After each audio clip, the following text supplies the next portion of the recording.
নমস্কার, আশা করি সবাই ভালো আছেন। আজ টিভি বাংলা থেকে আজকের এক ঝলক নতুন খবর।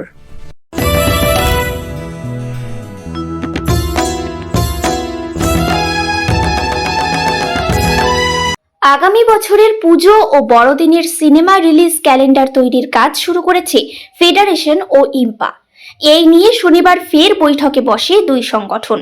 বৈঠকে উপস্থিত ছিলেন পিয়া সেনগুপ্ত, স্বরূপ বিশ্বাস সহ টলিউডের একাধিক পরিচালক ও প্রযোজক। আগেই যৌথভাবে সিদ্ধান্ত নেওয়া হয়েছিল উৎসবের মরশুমে ছবির সংঘাত এড়াতে নির্দিষ্ট রিলিজ ক্যালেন্ডার তৈরি করা হবে।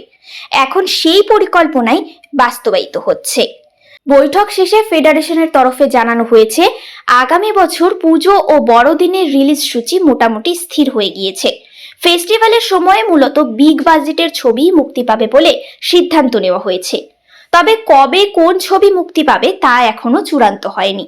ইন্ডাস্ট্রি সূত্রে খবর, আগামী বছর পুজো ও বড়দিন মিলিয়ে 3টির বদলে 4টি ছবি মুক্তি পাওয়ার সম্ভাবনা রয়েছে।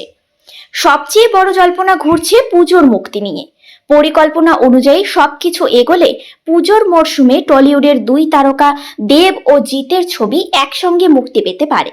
তাহলে দীর্ঘদিন পর আবার বক্স অফিসে দেব জিৎ মুখোমুখি লড়াই দেখার সম্ভাবনা তৈরি হয়েছে, যা ঘিরে ইতিমধ্যেই সিনেপ্রেমীদের মধ্যে আগ্রহ ও উত্তেজনা বাড়ছে।